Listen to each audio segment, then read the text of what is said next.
All right, good evening and welcome to the City Council meeting for March 24th, 2020. I will call it to order. We're doing a very special City Council meeting for the coronavirus. We are all staying socially distant. So we have Zoomed in our City Council meeting. So we don't have any music today as we normally do. Our invocation will be provided by the city manager and I will do the flag salute. So would you please stand?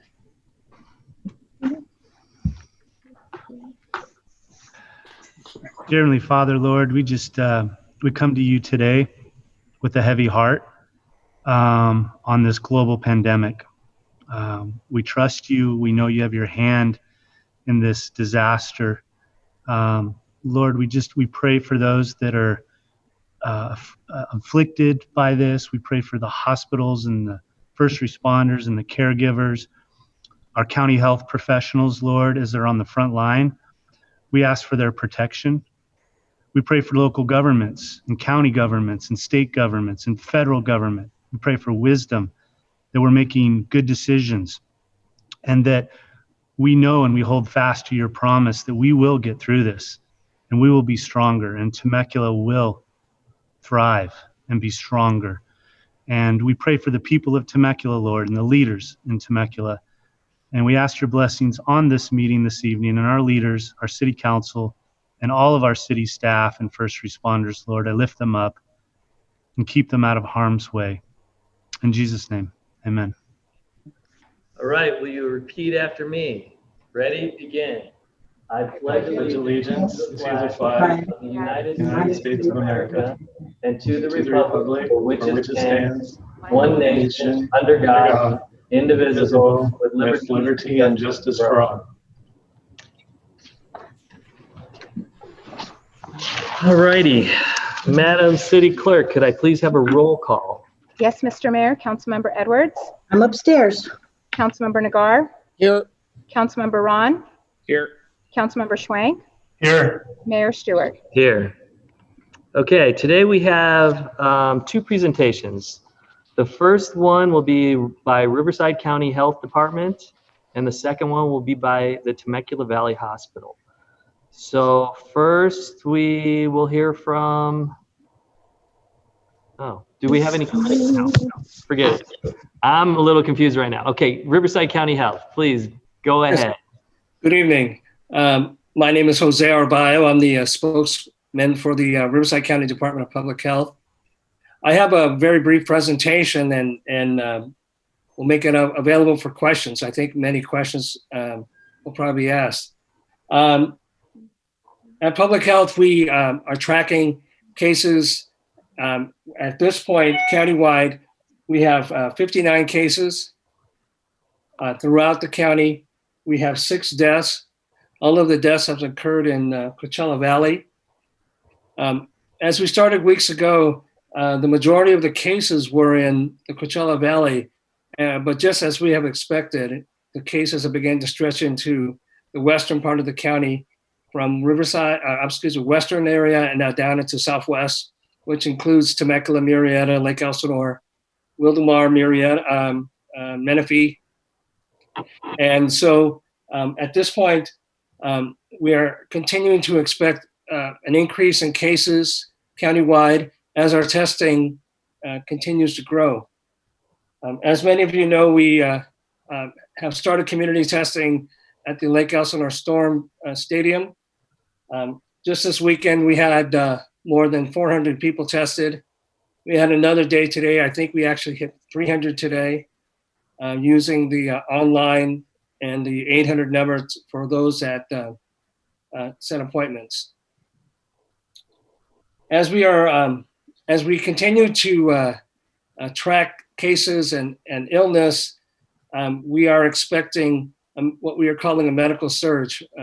And that is the area where the impact on hospitals and other facilities are going to hit a critical point. And we're working with hospitals throughout the county to prepare for that planned surge, or the expected surge, excuse me. And as you might have heard, we are building a medical facility out in Coachella Valley in Indio at the fairgrounds there. using federal equipment. That will start tomorrow. That will help ease some of the crunch from the expected surge. We are also testing itself. We are now, we have enough kits to test those that we want to test now, which would be those with symptoms. We continue to increase the number of testing that we're doing at our clinics, at our community testing sites, and also at private labs that are also doing a lot of testing. So when you hear about a difference or a lag in actual test results as opposed to the tests that are given, one of the issues we have is that our lab now in Riverside is now up, the public health lab. We're able to do, I think the last count was 60 to 80 tests a day, process them. The turnaround time is between 24 and 48 hours. What we're finding is the labs, the commercial labs, the turnaround time is sometimes 4 or 5 and 6 and 7 days, depending on the load that they have. We are hoping that eventually that the testing will turn, or the lab results will turn around quickly so that we would have a 2-day turnaround, if not sooner. And our lab, our public health lab is working on that now to shorten the wait time, because that is a difficult time for those who have been tested to have to wait so long. One of the things I talked about before the call was when we report cases, there are a lot of people talking about why isn't it that public health doesn't identify the specific cities or locations where our results are coming back from. What our thinking there is that we are very conscientious about the privacy and the potential harm to our clients, our patients. And so that's one issue. The other thing, what we say now is that, as I mentioned before, we have cases throughout the county. So the thought is, at least for those that get frustrated, is we ask, what would you do different if you knew the street address where a particular case was from? Would you wash your hands differently? Would you practice social distancing differently? Would you no longer cough into your elbow and sneeze into your elbow? The reason, and so the thought is that we believe COVID-19 is throughout the community. So regardless of whether you know what street or what location or what city the case is from, we suggest doing the same tips for protecting yourself and your family. And so that's the biggest issue for us right now, at least from a public information point of view, is trying to remain transparent, letting people know we're providing as much information as we can without making it even more difficult for cities and hospitals, municipalities that have to get a lot of questions from the public, and we understand that. So that's the reasoning behind it. I know there are probably more questions that you might have, and I'm here in case you have any. Thank you. All right, so let's move to Darlene and City Council. What I'm going to do is at the end of Darlene, I'll ask you each one by one for your questions. So if you come up with questions, write them down, and you can direct them to whichever person you need. So Darlene, take her away. Thank you, Mr. Mayor and City Council. It's nice to see everybody, at least on Zoom. Appreciate that. As you know, when this hospital opened, 7 years ago, it was very important that we take care of the healthcare needs of this community. And that, it doesn't matter if it's dealing with an earthquake or we're dealing with a national pandemic, whatever the needs are, the healthcare of this community, that's why we're here. I wanted to spend a few minutes kind of sharing a little bit about the disease. Our next slide here. So just some basics. I don't want to assume that anybody that might be listening really understands, a lot about it. I know there's a tremendous amount of information out on, social media, on the news. It's kind of hard to escape this. But this is a virus. It's new. It isn't previously identified, and that's one of the reasons that it's a little scary. Is it's a kind of an unknown. But just to reassure you, it does have a low mortality rate. So that's the good news. And it can have variety of presentations. It can be very mild. Individuals may not even realize they have COVID-19 to very severe. So we're seeing a variety of different presentations. Important to know how it spreads person to person, and it's through respiratory droplets. And as Jose was just mentioning, it could be through a cough, it could be through a sneeze, and that's why you're seeing the social distancing. Symptoms vary, and we're seeing different things here at the hospital with presentation of symptoms, but the most common would be fever, cough, shortness of breath. Those are the most common symptoms that are associated with COVID-19. So important things to protect yourself and your loved ones. Wash your hands. At the hospital, we share a safety message every day on every shift in every department of the hospital. And our message every single day is stay calm and wash your hands. If you do nothing else and don't remember anything else from tonight's presentation, wash your hands and do it for a long time. Come up with a creative song. You want to wash your hands for 20 seconds. And it may sound that's not very long, but if you time yourself, that's probably longer than you've ever washed your hands in the past. Really important, don't touch your eyes, nose, or mouth. So it's spread through droplets. And so if you're touching something and then you go up and touch your nose or your mouth, you might be spreading it to yourself. Social distancing, really important. And I really appreciate what Jose just shared about, there could be somebody on your street, there could be somebody in the grocery store.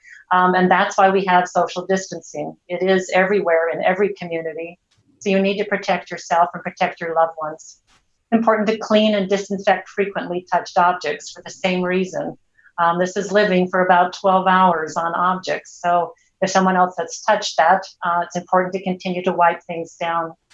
And as I mentioned, stay calm. Educate yourself on the facts. Don't get hyped up into social media. It oftentimes is not factual. We are sharing the CDC information. You see it here on the screen, as well as the Riverside County Public Health Department. We're promoting that very regularly on our website. It's on the city's website. Just about every place you're going to see, those are your sources of truth. So if you have questions, those are tremendous resources to all of you. If you're wondering what's happening and where it's happening and what the most recent information is, don't rely on those rumors. Go to the source of the facts. So what are we doing here at the hospital, and how are we protecting you and our patients? We are following all the evidence-based practices, and that changes pretty regularly. So we're in regular communication with the CDC, the Centers for Disease Control, as well as the Riverside County Public Health Department, and that's where we receive our information. And sometimes it could change daily, sometimes twice a day, and we're keeping up with what are the latest treatment protocols, the latest safety protocols on how to practice. We are sharing this information with you. You are our community. We have an obligation to keep you safe and well cared for. That's why we're pushing out social media updates. Please follow us on Facebook. We're sending information out very frequently. You can follow us on our website, follow us on the city's website. There is a link. And we're pushing out emails to the community. So if you have an email connection with us from an event that you've attended, or maybe you've been a patient here in the past and have shared your email with us, we're pushing out email information to you regarding the facts of the disease and how to protect yourself. To keep all of us safe, we have stopped visitation. We've been sending that information out. It literally breaks my heart to do this because I'm very proud of all the open visitation we've had at the hospital since we opened, but right now there are no visitations allowed at the hospital, in the emergency department or in the main hospital building. And what we encourage you to do if you have a loved one here is to Zoom with them, go on FaceTime, talk with them. They're lonely and they need you to reach out to them. So we're happy to set that up on our end. If you have a loved one here in the hospital, make sure that you connect by cell phone, by phone. We're happy to coordinate that for you. So one of the issues we've had at the hospital is a shortage of supplies. For that reason, we're practicing conservation measures.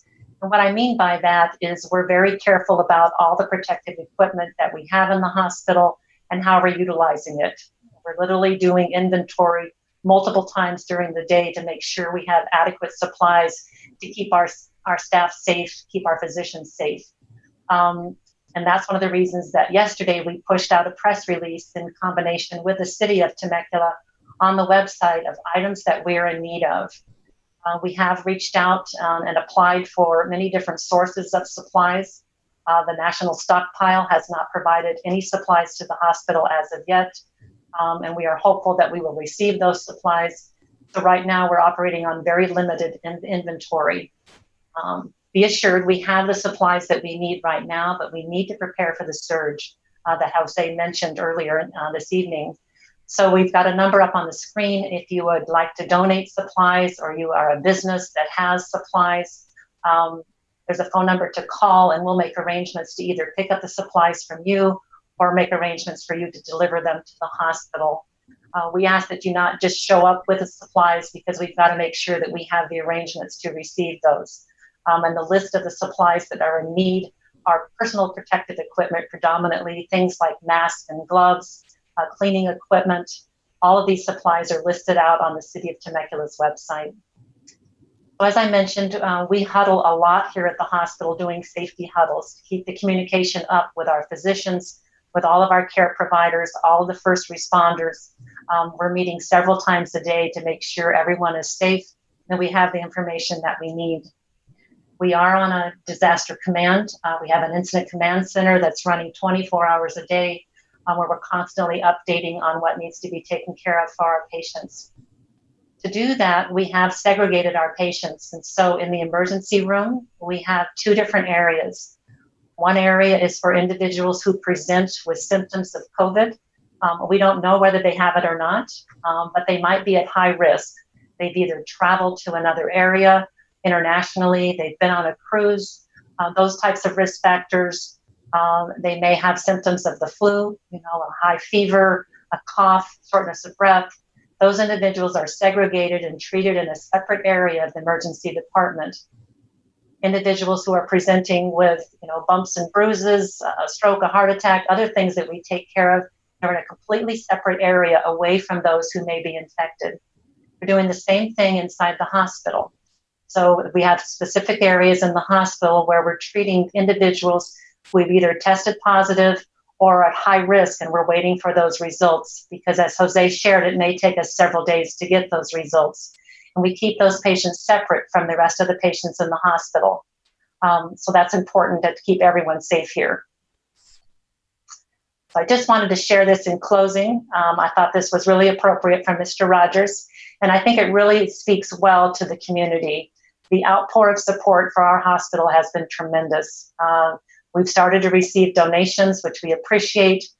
Really important that we respect and honor those first responders that are here. So I appreciate the recognition of our physicians, of our staff, of everyone that's here taking care of the patients. They're on the front lines, and this is a time to be courageous. So appreciate all the help that we're receiving. Thank you very much. Awesome. Thank you so much, too. Okay, Mayor Pro Tem Edwards, do you have any questions? You're muted. Unmute, yeah. There you go. Okay. I've heard, and I know you hate that phrase, I've heard, but I've heard that you can use the same masks that dentists use, or the face shielding that dentists use. And how about the disposable gowns? Is that true? Can you use it, can dentists donate if they have extra, if they have extra inventory? Yes, absolutely. There are a variety of different types of masks, depending on the situation, the type of patient we're caring for. But certainly the masks that are used in a dental office, we would certainly appreciate, as well as the gowns.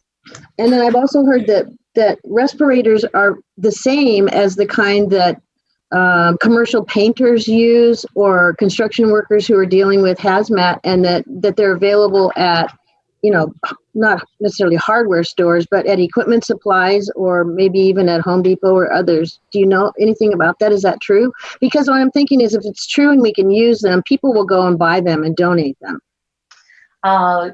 We go frequently shopping ourselves. Usually the shelves are empty because there's a lot of hoarding going on in the community. And that's why we're reaching out and we've had individuals from the community have donated because they had a stockpile, because they went and raided, Home Depot or Lowe's or wherever. So now those are starting to come in, which we appreciate. But Good. yes, all of those are very valuable to us, and we can certainly use them. Okay. Okay. So we can all put out, emails and direct people to the city website. Yeah, that would be They can see wonderful. the list. That's all. All right, Councilmember Nagar. Thank you, Mr. Mayor. Darlene, thank you both for a very good presentation. The question that keeps coming up the most about all this, and there's so much uncertainty and so much information out there, it's overload, but people are asking, are there any cases in Temecula? Now, I know that you're probably going to be prohibited from getting into any specifics, but to the degree that you can you speak to that? I think I'm going to let Jose respond to that, because I think just him restating what he shared before would be really important for the community to hear. Councilman, I understand when you get that question, and I can tell you as a former reporter, it would be driving me nuts if I had to deal with somebody like me right now, because I understand the desire to want information. The problem is, in a lot of cases, is that information in the context of a health crisis is not beneficial, because, as I said before, we're trying to protect the confidentiality of our patients, but at the same time, as a healthcare issue, the message stays the same whether it's somebody who lives on your block or somebody who's just within city limits. Again, it's things like washing your hands and coughing into your arms, trying to do the social distancing. If the presumption is that people in your neighborhood might have it, then the presumption would be that you would act a certain way to protect yourself and your family. And I know, I guess, like I said, it's frustrating for some. But like I said, we have provided some information regarding the regions that it's in. Temecula and Murrieta, Menifee, Lake Elsinore, Wildomar are in the same region. And you can see that the numbers for Southwest are beginning to grow. I don't know if that answers your question, but that's kind of the answer we're giving now. Well, yeah, you've answered the question to the degree that you could, and that's all I asked for. Do we have a number for Southwest Riverside? I do, and I apologize, I don't have it handy. It's in my other notebook, but I know if you look on our map, we have a map that we have as part of our website, and I think it's www.rivcoph.org/coronavirus. And there's a map there. I don't want to give you the wrong number, but I know it's growing. I think it's something in the neighborhood of 7. And so that number is actually, we went to 59 today. I think a week or two ago, we were barely at 20. And so again, as I mentioned, a lot of the cases started out in the Coachella Valley, and now they've grown into the western part of the county, which we knew was going to happen. So my last question, and it's a quick one. As far as Southwest County is concerned, will you also be reporting if the numbers drop? Yes, well, and thank you for reminding me. We're going to start a feature tomorrow on what we call people recovering. Those that have had the disease and are now fully recovered, we're going to start tracking that number, because I think our public health officer, Dr. Cameron Kaiser, mentioned that the other day. We're tracking deaths. Why aren't we tracking those that survive? Because it's just as important that the public know that this is something that's survivable. And as Darlene said, the actual rate of mortality is quite low. Thank you. I appreciate the answers. I'm done, Mr. Mayor. All right, Councilmember Ron. Hi, good evening. Thank you both for your presentations tonight. Darlene, I have a quick question for you, and maybe the county can speak on this as well. I know contingency planning is an issue for a lot of the hospitals and regions. You mentioned in the Coachella Valley that you're establishing some sites as sort of overflow and federally funded, sort of hospital areas. What are we doing for Temecula in that event? We don't obviously need it yet or now, but in the event that we have a surge that exceeds the hospital's capacity, what are we working toward, and is there anything the city can do to help? Jose? Oh, I think they were asking you about Temecula, the Temecula Hospital specifically. I can tell you a little bit about what we're doing in the desert. The the material that's being brought into Riverside County from the federal government is not all going to be used at Coachella. Part of that's going to be used in the western part of the county. I think the facility we're looking at in Coachella will be 125 beds, and then the other 125 will be placed in western Riverside County as a way to offset the expected surge. The exact location of that facility or where the materials will be used is still being worked out. But I know that it's arriving here in the valley in the county. So pretty soon we'll be locating somewhere in the western part of the county to ease the crunch in some of the area hospitals. I think from the hospital's perspective, some of the recent developments in the region, I think, will be very helpful. For example, the new rehab hospital that opened in Murrieta, they'll be, right now they are licensed for acute rehab, but during this type of a disaster emergency, we can get permission to use those beds for regular medical surgical beds. So I think that'll be probably the first step in our area is, are there bed availabilities in those types of settings in the skilled nursing facilities, creating those into regular hospital beds. We're also increasing our capacity here because we can do things like convert recovery rooms into beds, operating rooms into bedrooms, those types of things to increase our internal capacity before we would do that. But that is kind of the next step. So can I just maybe reach out to the city manager here on this, and maybe our folks with the tourism as well, and there's probably a couple of good locations that maybe we could find just to give them a heads up that we'd like to have those conversations perhaps about potential for surge capacity and just to get in front of it in case we need it, and whether that's at a local hotel or convention center or whatever the case may be. If there's a quick turnaround, at least we'll have a handful of folks that we've already contacted and worked with to be able to identify that opportunity if it becomes an issue. We can begin that. Thank you, Darlene. And just as a side note, I wanted to mention, I unfortunately had to take my mom to the emergency room this past week, and it was not COVID related, totally unrelated. She's a registered nurse, and both her and I were just 100% impressed with how the hospital is operating right now, the procedures and policies that you have in place to protect not just the patients, but the staff as well. So just from sort of a firsthand experience right now, you guys are doing an amazing job, and we're glad to have you as part of our community. Thank you. I'll share that with the team. I appreciate that. Thank you. All right, Councilmember Schwank.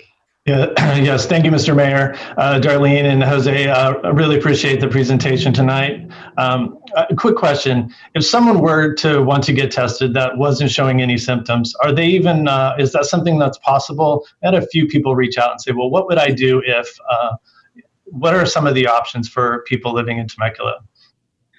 Well, Darlene, I'll let you answer after me, because I can explain what we do from the county level. The people who are doing at the community testing sites, both here and at Indian Wells, we ask that they get screened. We ask that they be symptomatic. One of the symptoms, fever, shortness of breath, or some other illnesses or symptoms. The thing is that, and correct me if I'm wrong, Darlene, if you're tested while you're healthy, you're really not, it's a point-in-time test. And so it's going to show that you probably don't have it, which would be expected. You can have it and be non-symptomatic, but generally it isn't the case. So, and on the other side, if you know that testing materials are in short supply, we're hoping to get the test kits and the testing done for those who we believe actually could benefit, and we need to know right away for. And so we encourage people to sign up online or to call the 800 number we've set up, and they'll screen. But again, our thought is that those that essentially are healthy really don't need to be tested at this point. It could be a time when we actually are able to test the general public quite easily. I think that's still a bit away. Yeah, I'm glad you brought up the question, because we're receiving, probably 1,000 calls a day at the hospital with people wanting to be tested. So it would really be helpful to get that information out to the community that we don't readily test anyone. The hospital does not perform the test, here locally, that's sent out to an outside lab. But because of the shortage of testing kits, we're only testing individuals who meet all the high-risk criteria that I shared previously. So someone presenting, for example, to our emergency room who has traveled out of the country, been on a cruise, has a fever, has been exposed to somebody else that's positive for COVID, has all the different signs and symptoms and history, that individual most likely be tested. Others who don't have all of that, that have a sniffle or a cough, but they're just frightened, we're not going to be testing them because the testing resources are so limited. I believe we've done about, in the last month, we've probably done about 90 so tests total out of all the thousands of patients who have presented here to our emergency room. Just to give you an idea, we're not testing very frequently because you have to meet all those different requirements. So don't run to your hospital emergency room expecting to be tested. Really call the county, make arrangements, make an appointment. Yeah, I think that's important to know that we don't want everyone flocking to your hospital to get tested. Right. I guess one last thing, Darlene, how is your staff holding up? I think it's very important that they're healthy, and how are they holding up? Actually, they are doing really, really well. The staff really appreciate the outpouring of support from the community. We're getting a lot of posts on social media. We had food donations. Even this evening, we had one group brought in like 40 boxes of pizza, and then we had another group show up with In-N-Out. It's wonderful. We have over 1,000 employees here. We have about 400 physicians, and then we have, our residents as well that are in training here. So there's a lot of individuals that are on the front lines that need the support from the community. So really important to reach out to them, send messages on social media. I share all of those with the staff and the teams, recognizing them for all the hard work. It can be frightening to be on the front lines, and so it's important that we continue to support them. Of course, very important. Thank you both for doing everything you do for our community and our region. I appreciate the presentation. Thank you again. Thank you. So Stu, one more for Mary Ann.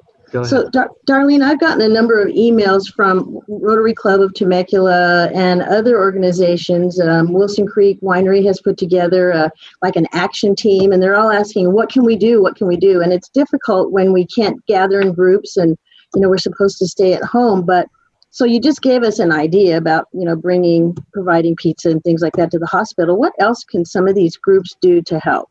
I'm sure Wilson Creek, they'd love to have wine here. Yeah. Yeah. I think another way that the community can really help is through blood donation.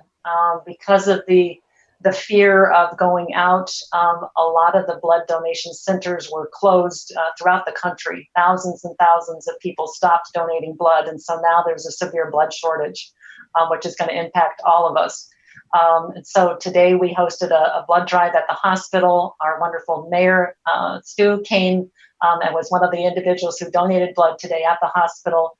So really promoting out to the community, watch for those blood drives in the community, support those. I know the city of Temecula is going to be having their own blood drive coming up. So watch for those and spread that word. That would really be helpful. Oh, that's great. And then I also got an email today from Emily Falipino, over the new CEO of the Chamber.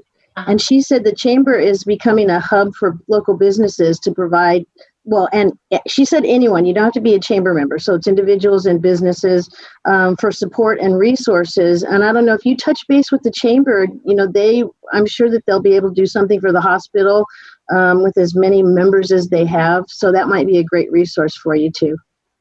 Emily and I are in touch just about every day. Okay, good. Yeah, she's awesome. Okay, thank you, Stu. Okay, well, thank you both for a great presentation. There's just a lot of need and want for information. So I think this will be very helpful for a lot of people who are out there wondering what's going on. So thank you, Jose and Darlene both. Well, thank you for having us. All right, thank you. Okay, so now we're off to public comments. Do we have any public comments? I don't think we do because there's no one here. Actually, Mr. Mayor, we do have a public comment. We actually have one non-agendized public comment. As a reminder, this meeting is being conducted utilizing teleconferencing and electronic means consistent with Executive Order N2920 in regards to the COVID-19 pandemic. As such, public comments were accepted electronically via email and will be read into the record. Details associated with viewing the meeting, ADA accommodation, and submitting public comments were provided on the agenda itself, available on the city's website and through social media platforms. The one and only comment comes from Abraham Tehrani through an email dated March 23rd, 2020. Mr. Tehrani states, "Dear City Council, I will attempt to attend the meeting tomorrow virtually, work permitting. First, I would like to thank the work of the city. We love living in Temecula. My question is, what are the city's plans for electric vehicles? What I mean is that we are undeniably a bedroom town. One way to reduce our city's carbon footprint is to reduce the impact of our commutes. Are there plans for the city to promote and perhaps incentivize electric vehicles?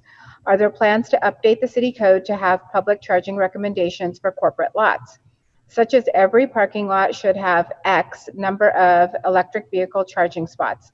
Are there plans for the city to partner with well-known companies such as Tesla, NLX, ChargePoint, Volta, Electrify America, etc.?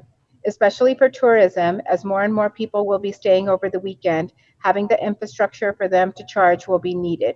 I would love to see Temecula be at the forefront of electric mobility. Thank you."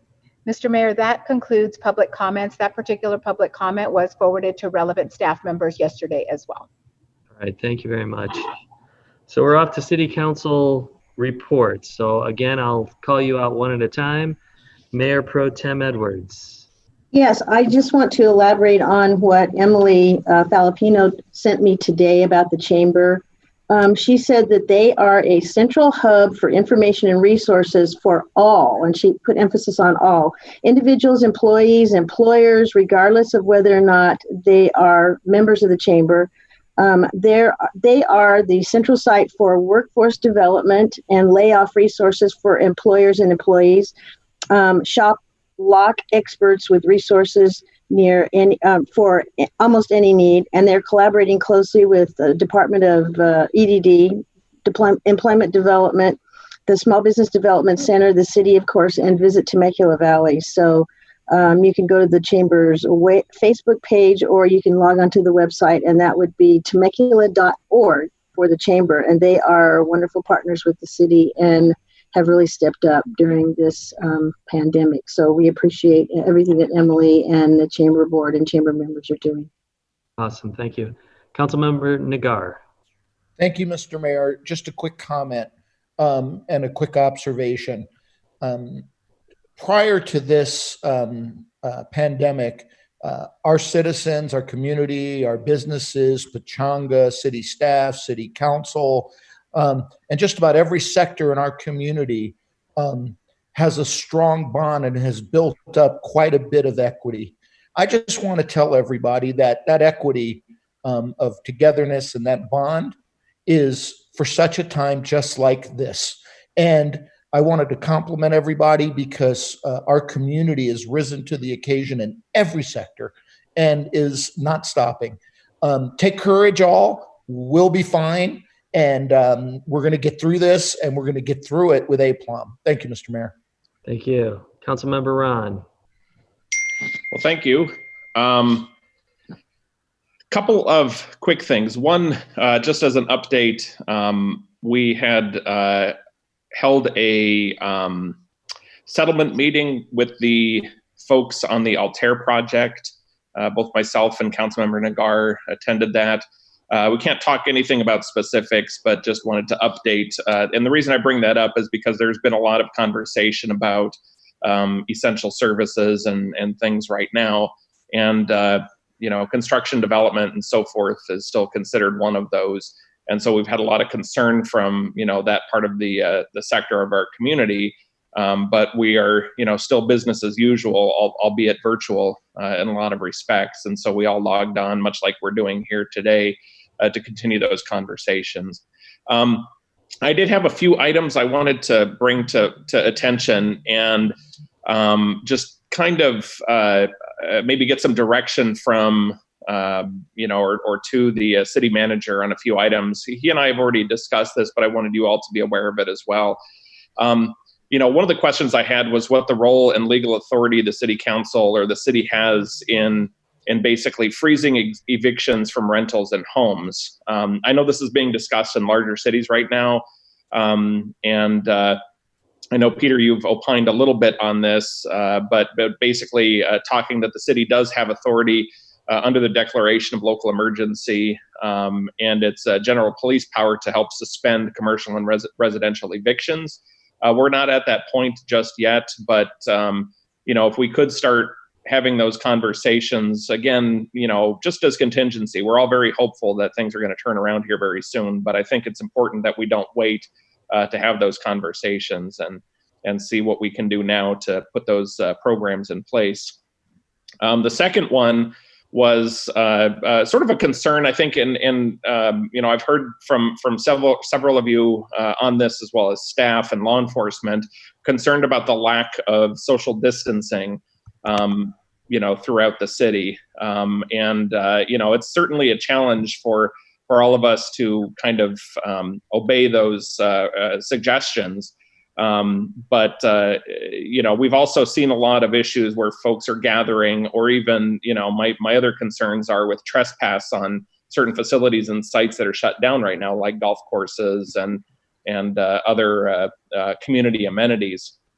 And so there are opportunities. The sheriff, I think, for each county can enforce within the county or city all the orders of local health issued for the purpose of preventing the spread of any contagions. And so there is that option. We haven't gotten to that point, and we're really, sort of using social shaming more than anything else at this juncture. But it's certainly something that everybody needs to be aware of. And I think the governor on down have all spoken very strongly about this very recently, saying, we simply have to do better. We don't want to have to get to that point, but certainly will if this continues. But also one of the things I wanted to mention as far as some of our HOAs and the golf courses and some of these other facilities out there, make sure that you reach out to, City Hall on that if you want to have those locations included as part of a patrol. I know we've, had conversations, a lot of our school resource officers and other folks who traditionally are on duty right now, we've sort of reallocated their time to increase patrol and activity within the city rather than not having them, at the schools and other special programs and so forth. And so our law enforcement capabilities have increased, I think, significantly over the last few weeks, mostly to give reassurance to the community that we're there and we're providing the quality of public safety we always have. But, I think I'll be doing that myself with our local HOAs, but also, with our golf courses and others. And I'd suggest everybody kind of reaches out to their contacts as well and make sure they get in the loop on sort of identifying those areas for additional patrol. And then the last thing, and I don't want to drag Darlene or the county back into this conversation, but knowing what I know about public health and so forth, the concern I have right now is that we have a lot of folks who've said, let's shift our food restaurants and so forth to a drive up or delivery or those kind of services, and I think that's fantastic. However, I'm not seeing any information from the county or public health or anybody on whether those folks who are handling the food are themselves, safe and not passing on an infection. Certainly there have to be standards of some care that are happening beyond what we would normally have in the food care industry. I haven't seen anything along those lines. And to be honest, that is one of my deepest concerns right now, is that we've encouraged a very different type of food handling service. And at the same time, we have no policies, no recommendations or nothing in place telling these food handlers or their employers or businesses how to sort of step up their own protection standards. So I'm not sure if the county is planning on providing any of that guidance. And if not, then I think the city needs to step up and do that itself, and have some level of oversight and or certification if necessary. So those are the big ones, that I'm they're on my mind right now. So happy to work with city manager's office and Peter, your office as well, to start addressing some of those issues. Thanks. Right, Jose, did you want to address that at all? Well, I can address to some degree, yeah, and I'm glad some of it was mentioned in that there are already standards in place that are from a countywide perspective on restaurants and the regulations on food handlers, everything from how they clean, the materials they use, how they handle food, what they have to have for protective gloves, hairnets, everything like that are still in place. And in many of these cases, the restaurants involved have already had takeout orders. The other thing too, I know one of our options that we have, I believe, is a toolkit for restaurants in our public health page on coronavirus as well, our webpage. So one of the toolkits there discusses that issue itself. I will say this too, though, that our environmental health department also is involved when it comes to areas that they regulate. So I know that that's the case as well. So if there's a specific issue that needs to be addressed, we are always willing and able to take complaints, for lack of a better word, or concerns about any particular restaurant. Well, and just to follow up, it's not necessarily a complaint. It's just if we're seeing limitations on PPE throughout the region, state and country, I find it difficult to believe that a lot of our food handlers are well equipped as they should be. And so, it's just a concern that I have, and whether we work through some sort of, oversight or certification process, I definitely think this is something we should be addressing more rigorously. But I appreciate that, and we're happy to reach out and talk more about this. Very good. Thank you. All right, thank you. Councilmember Schwenk. Thank you, Mr. Mayor. Councilmember Hahn, thank you for those comments, especially relating to evictions and the social distancing. What we're seeing with some of the social distancing in our parks and some of our more heavily trafficked areas is kind of concerning to me. So we're going to be pushing out some social media, some more PSAs in the next couple of weeks, and we've already sort of started that to sort of just remind everyone of some of those.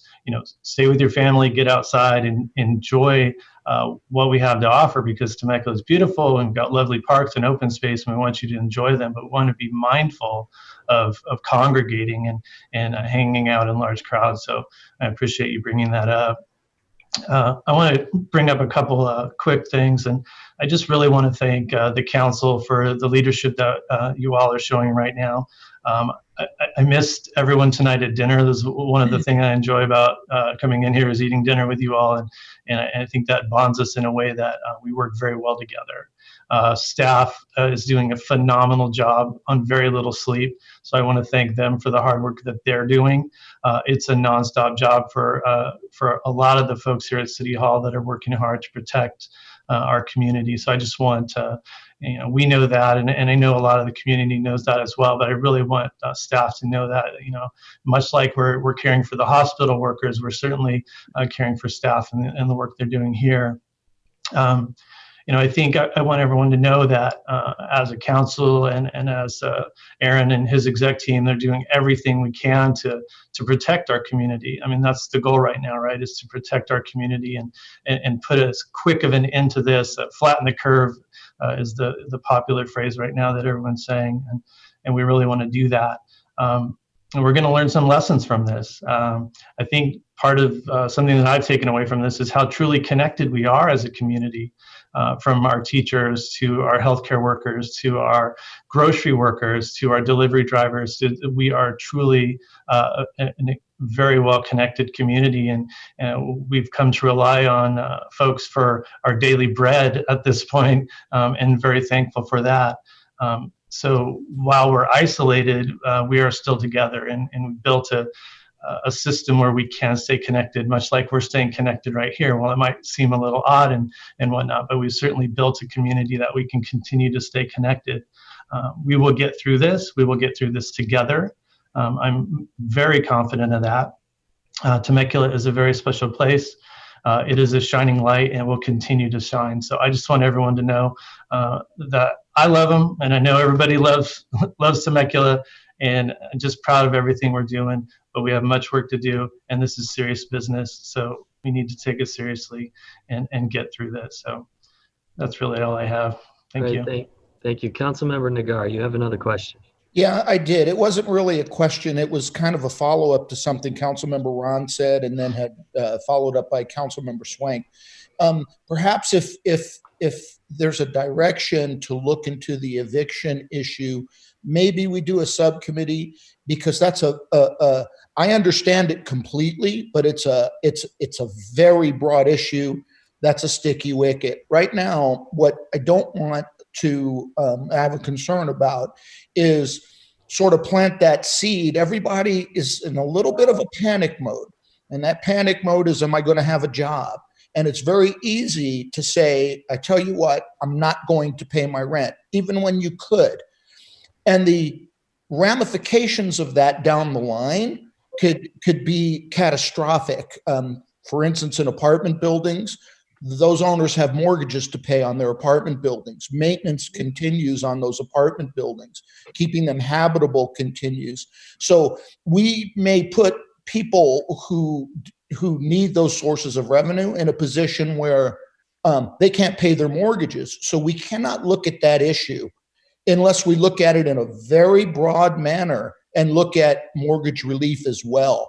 And so it's a very in-depth thing. It's not, I know we have the power to enact an ordinance that says halt all evictions, and I'm sure we'd have to show cause, but everybody's going to be affected. So I guess unless you're sick, directly sick, or lost your job. Anyway, I don't want to belabor it here. It's a very broad issue with ramifications that could be earth-shaking.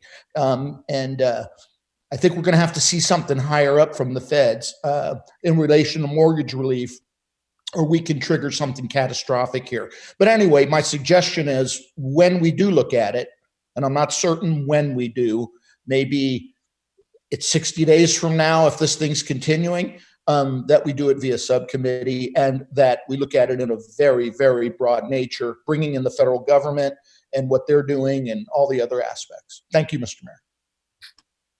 All right, so someone was mentioned about the police presence, and I just kind of wanted to follow up on that too. And after talking with our captain, that we've really stepped up our police presence, especially in shopping centers that are closed or majority closed.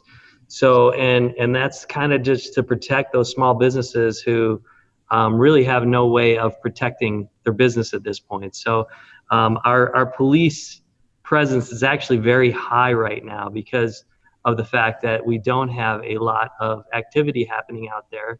So it frees every officer up to do these special details. So that's something I did want to point out. Also, I get questions all the time. You know, in fact, I just did an interview with another entity, and they were talking about what's it like to run a city during this time. And I had to tell them, we don't run the city. The city council people are strictly policy makers. It's that guy over there, it's this girl over here, it's the city staff that puts in all these hours, and they've done an amazing job, and they really have went far and above what I'm sure they signed up for. So I thank you again for the hard work you guys are all doing. I mean, you guys are really doing a great job. So I just wanted to clear that up, that we're strictly the elected, and they're the ones doing all the hard work. So, and I did want another thing too. A lot of people have a lot of information questions, and the city has an Instagram account, a Twitter account, a Facebook account, and you can ask questions on those, and we can staff will answer those questions for you, or try to get the answers for you. I've been answering a lot of questions on my Facebook page, Temecula Stew, and I have a lot of information on there. I have been disseminating everything staff has been giving me right to that page. So if for some reason you don't navigate websites very well, and you do know Facebook, look me up, because literally everything that comes to me goes on that page. So there's tons of information there, from what stores are offering senior hours to, all the recommendations from the county and the hospitals. So we will get through this. Just everybody, enjoy this time. And that's the other thing I've noticed. I live in Meadowview, and we have this beautiful meadow behind our house. And I've not seen so many people out in that meadow since this all began. And you know what? I think that's a good thing, because what that is people connecting with nature, and it's still enjoying their life. And that's important. Take this time to actually get to know your family again, So, practice social distancing. Make sure you're being safe out there, but don't be cooped up in your house and go stir crazy. I mean, get out there and still, weed whack your yard. I've pulled out bushes and weed whacked so many property right now that I'm pretty wore out. But yeah, get out there and enjoy your life. So don't get stuck and cooped up in your house. So anyways, okay, so we're off. We're going to adjourn the city council meeting and go to the community service district meeting, but there's no meeting. So we'll go to the successor agency, and there's no meeting. The housing authority, no meeting. Public financing authority, no meeting. So we'll reconvene the city council meeting. And today we have one agenda item. Adopt the resolution proclaiming the existence of a local emergency related to the COVID-19 virus pandemic, and ratify the declaration by the city manager. Could I please have a staff report? Yes, Mr. Mayor. In December 2019, an outbreak of respiratory illness due to a novel coronavirus, a disease we now know as COVID-19, was first identified in Wuhan City, China. This disease now impacts more than 75 countries, including the United States. Since the Centers for Disease Control and Prevention, the CDC, first confirmed the existence and potential spread of COVID-19, there has been significant escalation. Due to the spread of COVID-19, the California governor proclaimed a state of emergency, the World Health Organization declared the outbreak a pandemic, the United States President made an emergency determination under the Robert Stafford Disaster Relief and Emergency Assistance Act, and the Riverside County Public Health Officer issued several orders related to COVID-19. On March 17, 2020, the city manager of the city of Temecula issued a declaration of local emergency related to the pandemic pursuant to the Temecula Municipal Code Section 2.56.050. That declaration must be ratified within 7 days by the City Council, which gives rise to this item tonight. The Temecula City Council may proclaim the existence of a local emergency as defined in the Government Code, pursuant to the Government Code and the Municipal Code. COVID-19 has created conditions that currently are, or likely will be, beyond the control of local resources and require the combined forces of other political subdivisions to combat. The mobilization of local resources, ability to coordinate interagency response, accelerate procurement of vital supplies, use mutual aid, and allow for future reimbursement by the state and federal governments will be critical to successfully responding to COVID-19. It is therefore recommended that the City Council adopt the attached resolution to the agenda proclaiming the existence of a local emergency and approve the emergency powers set forth within. The City Council will review this local emergency proclamation every 60 days pursuant to the Government Code and/or sooner as the Council determines, and may terminate the emergency proclamation when the conditions change and warrant. Given the complexity of this situation, the limits on public gatherings, the speed at which decisions are being made at the state and federal levels, and the need for council and staff to focus on the same while taking care of our community's needs, It is also recommended that City Council meetings be held only once a month for the near future. Commission meetings are suspended until May 1st. Of course, special meetings of commissions and the City Council may be held virtually with the appropriate noticing should an immediate need arise. Mr. Mayor, that concludes staff's report, and we are available to answer any questions. All right, I'll acknowledge each council person to see if they have any questions. Mayor Pro Tem Edwards, any questions? Council Member Nagar. Quick one, just a perfunctory one. This is a formality. I don't want anybody panicking in relation to us declaring an emergency. Obvious, there are emergence situations right now, but maybe, Mr. City Manager, you can just quickly, maybe slowly reiterate what the city clerk said, the necessity to do this to recapture federal funds, et cetera. Sure. Thank you, Mr. Mayor, council members. The formal action that you're being asked to take tonight is ratifying a local declaration of emergency.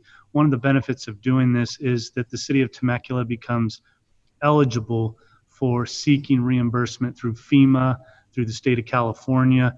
We've begun tracking our costs associated with this local disaster and the procurement to support this disaster. These may be eligible funds that as taxpayers you would want to recover those through the declaration. The second thing that this does is it allows me to approve contracts over and above my authorized amount that otherwise would come to the city council for a brief period of time if needed. This will prove to be more efficient in getting business done in the city versus waiting 2 weeks or 4 weeks or 6 weeks. The third thing this does is this gives me authority and management of my operations and city staff in the times of an emergency. And so those are just three of the main reasons why we're considering this tonight and why many of the cities up and down California have declared and ratified such a declaration too. Thank you, Mr. City Manager. Mr. Mayor, comment later. For now, I'm good. All right. Councilmember Ron. No, just a quick question on the legislative platform for the city at both the state and federal level.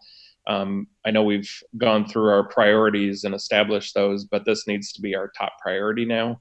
And so just to make sure that our state and federal representatives and our consultants in DC and Sacramento are aware that this is our number one priority, and that we are also reaching out to other businesses affected, our hospitals and so forth, first responders, to make sure that if there's any needs on their end that aren't being met, that the city makes its voice heard in Sacramento and the capital. All right. Councilmember Swank. Nothing from me right now, Mr. Mayor. All right. Did you want to make your other comment, Mr. Nagar? Mr. Nagar? No. Okay. I think we have to open the public hearing, and then before we vote, I'll have a comment. All right. Okay. So I don't see a public hearing. Mr. Mayor, this is not a public hearing. This is not a public hearing. However, if you are asking me for any public comments, please note for the record, we have not received any public comments on this item. Okay, perfect. So go ahead, Councilmember Nagar. So just a comment, and in the abundance of caution, talking to all the citizens that may be tuning in, when you read in social media tomorrow or tonight, or you see it on the face of the paper, Temecula declares an emergency, don't go hoarding toilet paper, don't go running to the store and clearing the shelves. It is a necessary formality so that we are prepared to deal with what we're dealing with. And I just wanted to say that. And with that, I'll move that the city attorney introduce the ordinance. Second. Actually, you can just vote on it. We don't need to read the title, and I don't need to take any specific action with respect to it. My motion is amended. Okay. So I will go ahead and take a roll call vote, given that this is a virtual environment. Councilmember Edwards? Wait, she was on. No. There's an aye. Okay. Councilmember Nagar? Aye. Councilmember Ron? Aye. Councilmember Schwank, Aye. Mayor Stewart. Aye. Passes unanimously, Mr. Mayor. All right. So does anything need to be read into Peter? No, Okay. that action is fine. Okay. All right. So since we have no commission reports or public safety reports, city manager, do we have a report? Yes, Mr. Mayor. Good evening, members of the council. I wanted to quickly just give a brief update on from the city's perspective and what we're doing, what we've done, and kind of the lay of the land. Obviously, we've been required to close down city facilities. We've canceled events. If you're curious about what those are, you can go to the city's website and you can read through those. City Hall may be closed to the public, but we're still open to the public. Virtually, we flipped a switch last week when we had to close the doors. So we're still providing all the services that we can virtually through technology. Phones are being answered, emails are being responded to. So if you have needs here at City Hall, we're still here for you. With respect to the parks and amenities, the facilities at those parks are closed, but the parks and the open space are very much open. And this is in line with what the council was saying earlier, is we want folks to be able to go out and walk your dog. That's part of the messaging that is coming from the city.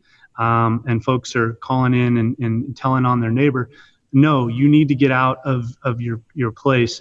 All that we ask is that you respect the social distancing, that there not be large congregations. We cannot have special events. The playgrounds are off limits, but the parks and the open space is very much open. We encourage everyone to take advantage of that. Small business, if you're hurting, you need resources, you need information. Councilmember Edwards, you mentioned this, the Chamber of Commerce, the City of Temecula, we have a lot of great resources on the city's website. I encourage you to go there if you're looking for the latest information on just sort of hanging on during this time. Seniors, we're getting a lot of questions about seniors, and unfortunately we had to close our senior center. We are still providing senior meals. And so last Friday I had the privilege of going down there and watching how the drive-through was working. And we plan to do that every Friday. And we're providing those meals to some of our most vulnerable population for the week. And we're going to do that every week thereafter. So that's a good thing. We're also working really closely with Temecula Valley Unified School District. As everyone knows, the spring break has been extended once again. So there are meals associated with kids, lower income families that relied on those meals. We have partnered with the school district. We have a facility that we've opened up, and they are providing meals for those families in 3 locations in the city of Temecula in various geographic areas of town. We continue to monitor all federal, state, and county orders. There will be a press release going out either later tonight or tomorrow. There will be some testing available for residents in the Temecula area. And so we'll be pushing that information out through social media once it's been finalized. Virtual meetings like this, we're going to continue, and we're fine tuning. And we expect to do this with our boards and our planning commission and our traffic safety commission and our community services commission. So this will be our new normal for as long as we need to. And then we're prepared to pivot and get back to face-to-face meetings, but look for information on that as we roll those out. We continue to work closely with all of our major employers, obviously Temecula Valley Hospital, the mall, community leaders, and we're actually scheduling weekly calls every Monday morning to sort of share what each other's doing. And it's been very helpful, at least for us at the city, and hopefully for Darlene and her team. And we're going to continue doing that. And then we'll be pushing that information out to the community. As was mentioned earlier, the city is going to be hosting a blood drive. So look for that information. We're posting a lot of good information. Go to the city's website, go to the city's Facebook page. Our messaging has been incredibly important. And it was kind of mentioned tonight as disaster service workers, and that's what we are as city employees. We have activated our emergency operations center like a lot of communities in the country, and we're only activated at a management watch level. But we're ready. We're prepared to escalate that if we need to. The police chief has been in close contact with me, and I think it deserves mentioning that our calls for service and our calls for priority calls for service are down, and they remain down. And I hope that's something that we can expect to continue. So the high visibility is going to continue. They're out there. They're patrolling closed businesses. They're patrolling retail centers. And so we're going to continue to have a high visibility presence with all of our police officers. We want to encourage folks that may have questions surrounding this virus to also utilize 211. It's an amazing resource. You don't necessarily need to call 911, call 211. We want to encourage the social distancing. We're not prepared to become social distancing police. So we're hoping that social pressure will be applied and people will make good decisions, use common sense out there. And like everyone said, we are going to get through this, and Temecula is strong. And I'm confident, Mr. Mayor, that we'll be better on the other side of this. So with that, this concludes my report unless the council has any questions for me. All right, Mr. City Attorney. I have no report other than to thank Mr. Obayo and the people in the Public Health Department.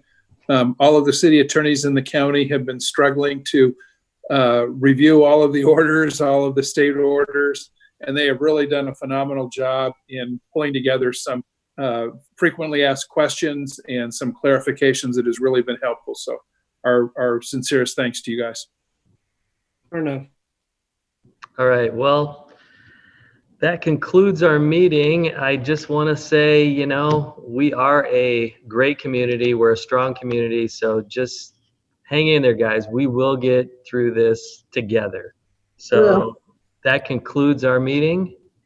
See you in a month. Thanks, everybody. Thank you. Thank you.